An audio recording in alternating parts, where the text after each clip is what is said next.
Ta parole est une lampe à mes pieds, une lumière sur mon sentier. Psaume 119, verset 105. La méditation.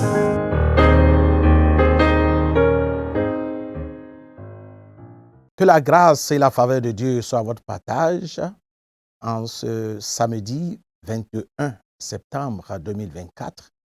Soyez richement bénis. Ce matin, nous sommes à notre émission La méditation.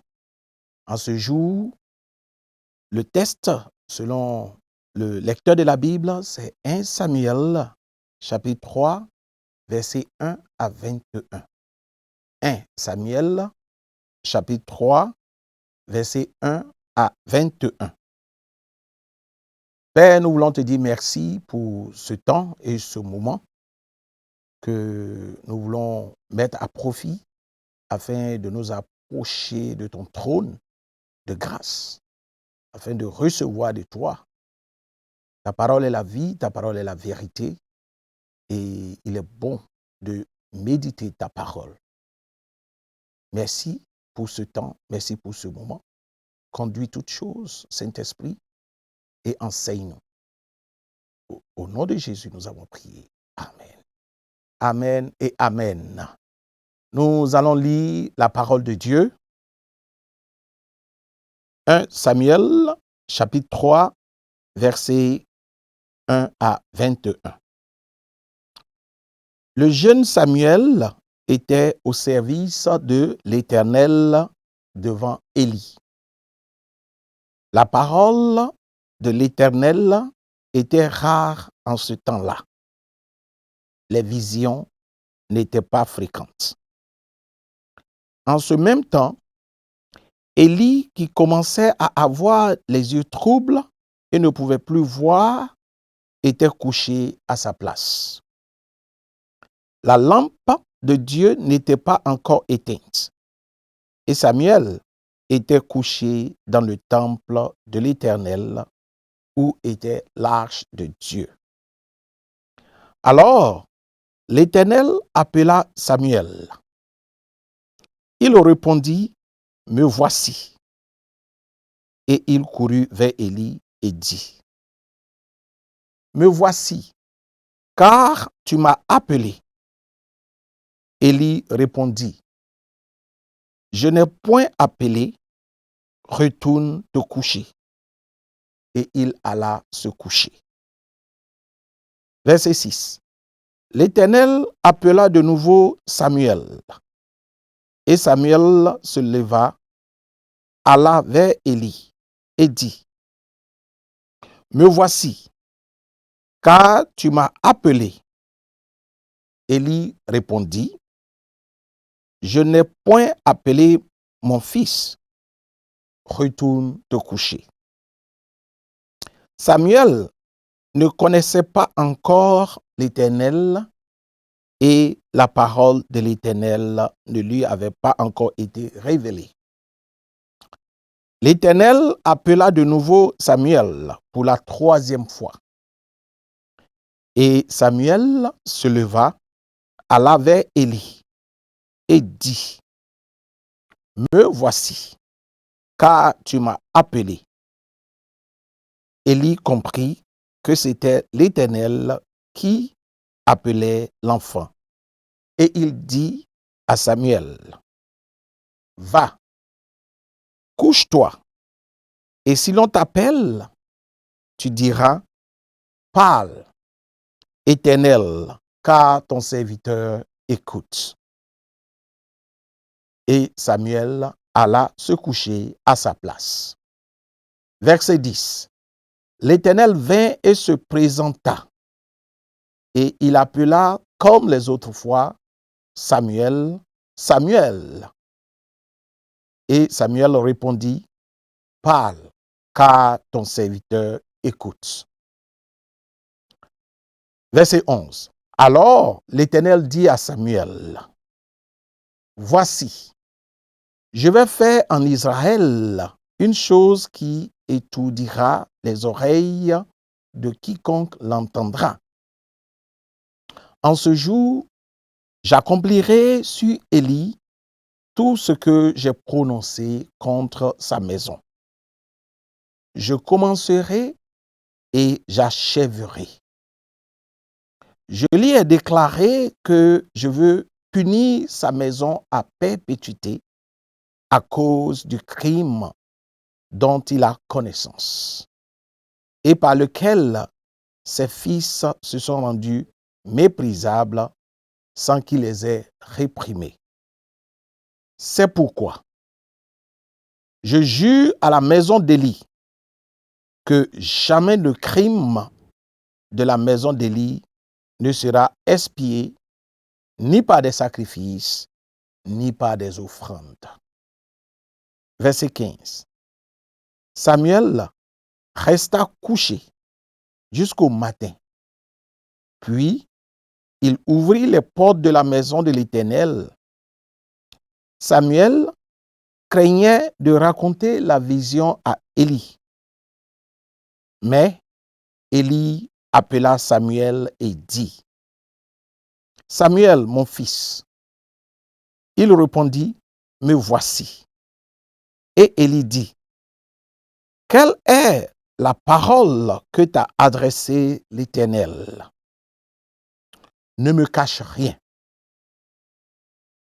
Que Dieu te traite dans toute sa rigueur si tu me caches quelque chose de tout ce qu'il t'a dit. » Samuel lui raconta tout sans rien cacher. Et Élie dit, « C'est l'Éternel qu'il fasse ce qui lui semblera bon. » Verset 19. Samuel grandissait. L'Éternel était avec lui et il ne laissa tomber à terre aucune de ses paroles. Tout Israël, depuis Dan jusqu'à Beersheba, reconnut que Samuel était établi prophète de l'Éternel. Verset 21. L'Éternel continuait à apparaître dans Silo, car l'Éternel se révélait à Samuel dans Silo par la parole de l'Éternel. Amen. Alléluia. Nous bénissons Dieu pour ce passage. Alors, nous pouvons observer que ce texte se soumet à une division, c'est-à-dire en deux parties. Nous avons deux axes. L'axe 1, nous pouvons le comprendre comme étant le Seigneur qui se fait connaître par Samuel. Si nous prenons le verset 1 au verset 10, le Seigneur qui se fait donc connaître par Samuel. Et la dernière partie, qui est la deuxième partie, donc, du verset 11 au verset 21, Samuel est reconnu comme prophète. Alléluia. Samuel est donc reconnu comme prophète. Alors, il est important ici de comprendre une chose. Élie, pour comprendre un peu le contexte, Élie se trouve comme étant celui qui, étant le grand sacrificateur, le grand prophète devant l'Éternel, à qui a été confié Samuel, et il était donc celui qui encadrait Samuel. Alors, la première partie nous présente ici le jeune Samuel qui était au service de l'Éternel devant Élie. Donc ici, nous avons donc la vocation de Samuel. Samuel était au service de l'Éternel, mais il était encadré par Élie. Alors la parole de l'Éternel, la Bible dit que la parole de l'Éternel était rare en ce temps-là et les visions n'étaient pas aussi fréquentes. Mais Élie, qui commençait à faiblir vu le poids de l'âge, avait des yeux donc troubles et il ne pouvait plus voir et il était couché à sa place. Alors, l'élément important ici, c'est la communion qu'il y a, la communication qu'il y aura entre Samuel, entre Dieu et Samuel. La Bible dit au verset 4 que l'Éternel appela Samuel. Et il répondit, me voici. Une première fois, une deuxième fois et une troisième fois. Mais à chaque fois que l'Éternel appelle Samuel, Samuel se rend vers Élie. Et Élie lui répond, je ne t'ai point appelé, retourne te coucher. Alors, Samuel n'étant pas encore habitué à entrer en communication avec Dieu, en communion avec Dieu, va à chaque fois retourner vers Élie, qui est son mentor, si je peux exprimer ainsi. Au verset 7, la Bible dit que Samuel ne connaissait pas encore l'Éternel et la parole de l'Éternel ne lui avait pas encore été révélée. Alléluia. La parole de l'Éternel n'était pas encore révélée à Samuel. Alors, ce verset 7 marque un tournant et nous informe de ce que Samuel était en formation auprès d'Élie. Et c'est pourquoi à chaque fois que l'Éternel le sollicitait, il courait vers Élie afin de lui dire, me voici. Alors, Samuel va une fois encore se rendre vers Élie, après avoir été appelé. Et Élie va lui dire, va et couche-toi. Et si l'on t'appelle, tu diras, parle car ton serviteur écoute. Samuel, en prononçant cette phrase, s'engage ainsi et confirme l'idée de ce qu'il est désormais prêt à assumer la responsabilité qui est la sienne. Alors, nous devons donc écouter avec le cœur. Écouter avec le cœur, c'est la bonne écoute. Alléluia. Et chaque fois que nous ouvrons la Bible, Dieu nous parle. Chaque fois où nous écoutons la méditation, où nous méditons la parole de Dieu, Dieu nous parle. Alors la question, est-ce que nous écoutons ce que Dieu nous dit? Nous ne devons pas donc être des auditeurs oublieux, mais nous devons mettre en pratique ce que Dieu nous enseigne à travers sa parole. Alléluia. Samuel donc nous enseigne à avoir une attitude comparable à la sienne, à savoir être disposé. Lorsque le Saint-Esprit nous parle, nous devons dire oui, me voici. Parle, car ton serviteur écoute. Me voici exprime donc aussi l'ouverture et l'attention que nous pouvons accorder à notre frère, à notre sœur. Me voici, c'est l'ouverture que nous pouvons accorder à notre épouse, à notre époux. Me voici est l'ouverture que nous pouvons accorder aux membres de nos différentes familles respectives et aux membres de nos différentes communautés. Alléluia. Oui, nous devons être à leur service car nous avons été sauvés pour servir. Alléluia. Élie n'est plus seul car Samuel est là pour l'épauler. Et cela est véritablement important à savoir. Mais Dieu va dire à Samuel, lorsqu'il est resté couché, ce qui nous permet de faire l'embranchement sur la deuxième partie, Samuel a eu une vision. Et dans cette vision, Élie est disqualifié à cause du péché de ses fils. Alléluia. Et dans cette vision, Dieu dit à Samuel, Je lui ai déclaré que je veux punir sa maison à perpétuité à cause du crime dont il a connaissance et par lequel ses fils se sont rendus méprisables sans qu'il les ait réprimés. Alléluia. Il faut comprendre que les fils d'Élie couchaient avec les femmes qui s'assemblaient à l'entrée de la tente d'assignation. C'était un sacrilège, une profanation. Mais le danger, c'est que Élie n'a pas pu réprimer ses enfants, ses fils. Et un tel sacrilège, un tel péché ne pouvait pas passer inaperçu devant le Seigneur, car il a horreur du péché.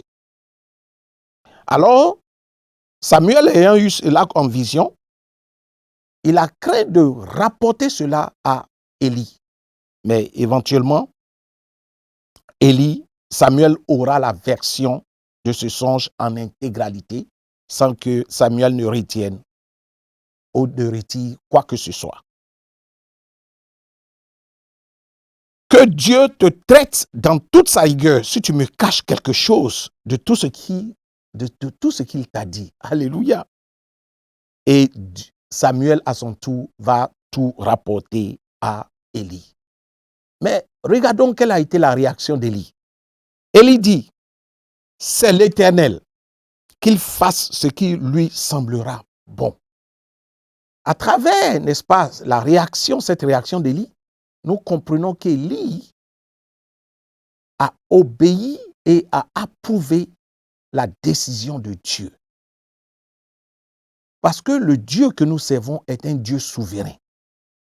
Lorsqu'il a décidé de sanctionner Élie, Élie a acquiescé et a approuvé et il a reconnu et il a déclaré que toute la gloire revienne à ce grand Dieu.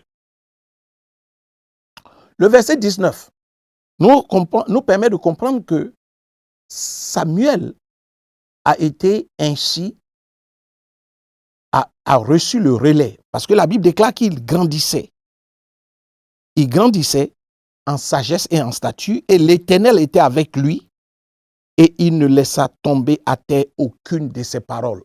Oh, quelle grâce! Voici ce à quoi la dimension dans laquelle Dieu veut nous emmener.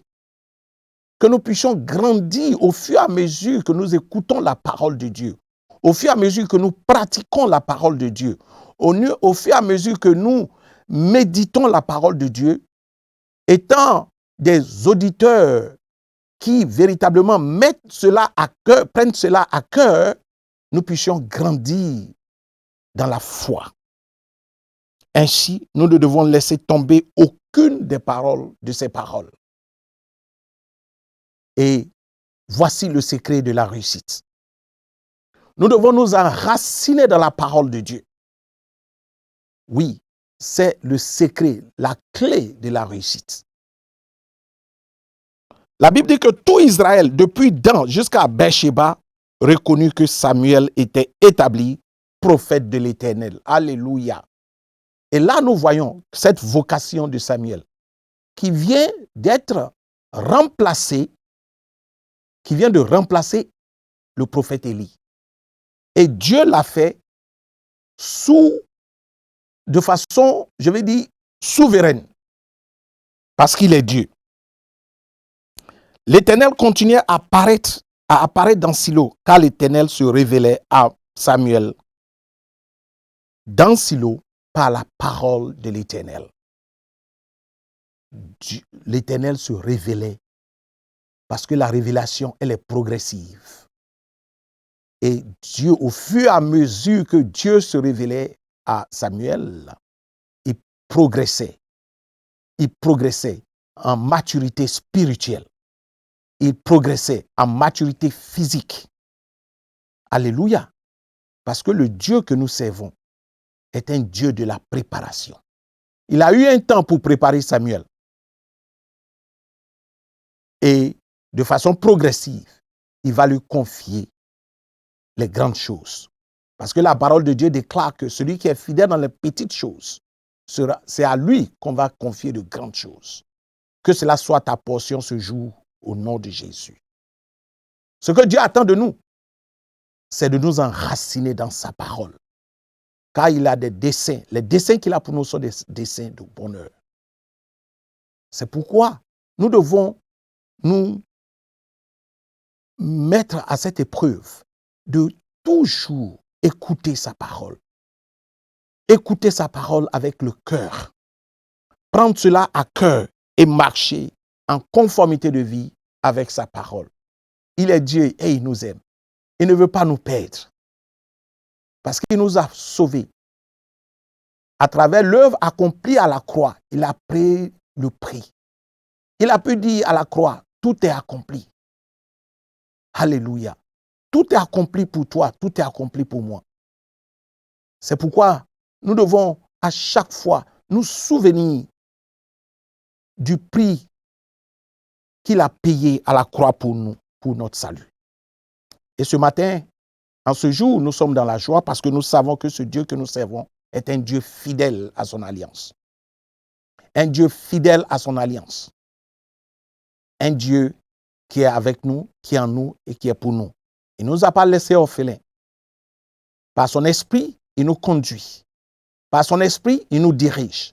Par son esprit, il nous oriente. Par son esprit, il nous remplit de sa présence. Et sa grâce seule nous suffit. Nous devons être obéissants à sa parole. L'obéissance est le défi auquel nous sommes confrontés. Parce que parfois, nous voulons céder des portions et contrôler des portions, n'est-ce pas, de notre propre existence. Ce que Dieu attend de nous ce jour, c'est de nous abandonner totalement entre ses mains, corps, âme et esprit. Nous abandonner totalement, afin qu'il puisse faire de nous ce qu'il veut, car il a de grandes destinées pour nous. C'est l'essentiel de ce passage. Nous devons aussi reconnaître, à l'image d'Élie, accepter la décision de Dieu, car Dieu est souverain. Le reproche à Élie ici, c'est de n'avoir pas instruit ses enfants,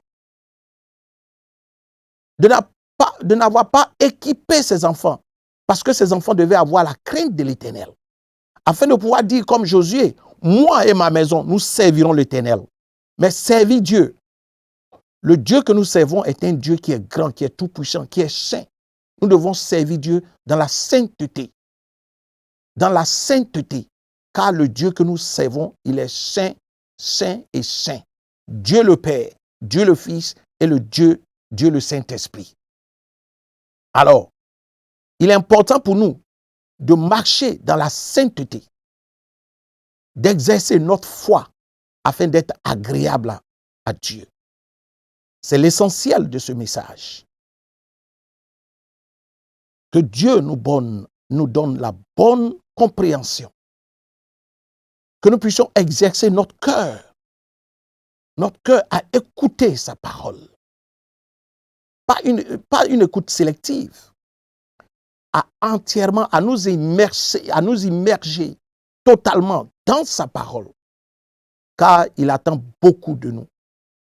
Il nous aime d'un amour sacrificiel, d'un amour inconditionnel. Nous allons, au terme de ce temps de méditation, nous allons prier. Éternel, notre Dieu et notre Père, nous voulons bénir ton nom, car tu nous enseignes encore ce jour que nous devons nous attacher à ta parole. Nous devons être sensibles à la voix du Saint-Esprit. Car tu es Dieu et il n'y en a point d'autre comme toi. Tu es avec nous, tu es en nous et tu es pour nous. Et c'est toi qui nous conduis. Donne-nous d'avoir un esprit de discernement afin de pouvoir apprécier et saisir et cerner ce que tu attends de nous. Prends le contrôle de notre vie et fais de nous des Samuel, des personnes qui ont la crainte de la parole de Dieu, qui marchent comme Dieu veut, et fais de nous des hommes selon ton cœur. Sois béni, sois élevé, sois glorifié, sois magnifié, car tu nous enseignes encore et encore. Ne voulons pas nous éloigner de ta face. Ta grâce seule nous suffit. Merci pour ce temps. Merci pour ce moment. Que ton règne vienne et que ta volonté seule soit faite dans nos vies. Au nom de Jésus, nous avons prié. Amen, amen et amen. Que le Seigneur nous bénisse et que sa grâce demeure sur nos vies. Shalom.